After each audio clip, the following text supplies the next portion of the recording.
Welcome back to AM Northwest. The holidays are here, and that means office parties and workplace gift giving. Here to share updated etiquette so you don't make a misstep, we welcome the author of Quick Leadership, Selena Rezvani. Good to see you this morning, Selena.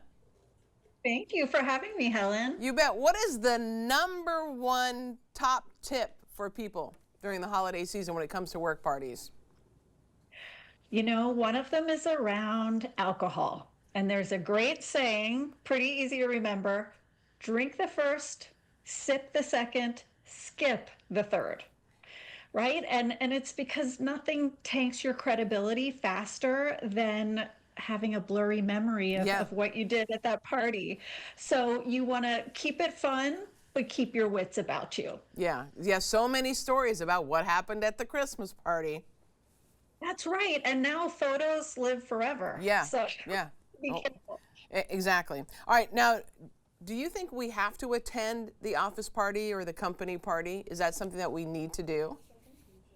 It's a really good idea because things have shifted away from hierarchy at these events to more connection, a focus on connecting. And so I say go, enjoy yourself.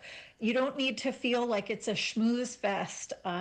If anything, I would set an intention to connect with three people, Oh, maybe three people you don't know quite as well, who you've wanted to reach out to. And it keeps it manageable. You know, it kind of protects your energy. yeah. And then what about, do you stay the whole time? That's a great question, Helen. And this is a place where you do not want to be the last one standing. No. I'm famous for the Irish goodbye. I just slip away. Yeah, so I actually recommend to people they choose their leave time Yeah. before they go. And it shows you to use your time well. You know, you're using it with intention. You're going to be able to show all the way up. But you know, mistake territory is what we tend to get into when we stay late. Yeah, absolutely. When you say stay late, what does that mean? Maybe closing the party down, Yeah. like being one of the last, Yeah. which, you know, it's easy to overdrink, overconsume. Sometimes it can be easy to kind of go over the line of what's appropriate, Yeah. even in conversation. Sure. And yeah, so you want to be careful. So I would say not past 10:30. Yeah, that makes sense. Well, I would be long gone by then, but that's just me. Okay, are there topics of conversation that we should avoid? Well, there's the politics that we should avoid talking about, right? That's right. And hey, there may be a good time and place, but a holiday party is Is not not it, it. right? And it's the same for work, talking shop at work. I like to recommend people use the 80-20 rule. So 80% of the time you're chatting warmly and about human topics, right? What they're looking forward to with their holiday, their next vacation, hobbies and interests and things. And maybe 20% you're talking lightly about work.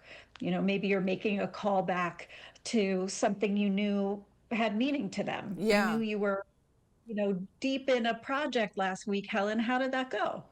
gotcha. I mean, and it also makes sense when you talk about making it a point to talk to three people that you don't really connect with on a general level. I think that's a great idea. Are there rules for parties that are different that say take place at work on site, or those versus the ones that take place in the evening at a restaurant? That's a great question. What I've seen is people can be a little more tempted, almost like they have more permission to stay on their phone when they're at a party at work, Oh, at true. the work. Yeah, and so you want to avoid that whether you're at you know, a venue somewhere or you're at your workplace. Don't be that person on the phone.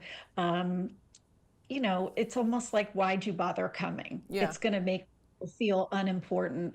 And so leave that. If you have to check your phone, maybe you have a babysitter or something, try to keep it to once an hour Yeah. and be dis. I think that can help a lot. Let's go to gift giving. And do you give your boss a gift? So this is 100% you do not have to if you do not want to. If you're going to, I would keep it modest and small, like maybe $20 or under. You know, it could be something that's no money, a note of appreciation where you're sincere Yeah. and, express your thanks to your boss. It could be something like a book you especially love or think they'd love, a plant. What you don't want to do is get into overly personal territory, like clothing or perfume or cologne or that type of thing. What is the biggest mistake that people make when it comes to giving their boss a gift? Like overspending? Yeah, that's a really astute point. And yes, overspending can rub people the wrong way because let's say you get some really great sports tickets, for your boss. It can look like you're trying to curry favor with them. It can look like transactional, and that's not what you want. That's why you want to go simple and professional, not too splashy and big. Yeah, and I think the boss would feel uncomfortable too with something that was over the top. Yeah, Yeah, especially because maybe they didn't need it. yeah, They didn't get you something at that level. yeah. Is workplace etiquette different than it was, let's say, a couple decades ago? I think it's becoming more casual Yeah, and human in some really good ways. I think, though, that can cross our wires as employees and get a little confusing because the workplace is more casual. But we have to remind ourselves, for example, at a party, that wait a minute, I don't need to full time schmooze and right. act like I'm a business network. On the other side, I'm not with my friends. Yeah, I'm not my closest buddies where I can let it all hang out. And so it makes I think functions and events today that much trickier yeah. because how much should I be letting my guard down? It's a fair concern. Yeah, absolutely. We want to tell everyone your book again is titled Quick Leadership. Selena Rezvani, thank you so much. That was fun. Thank you, Helen. Enjoy your holiday parties. Thank you.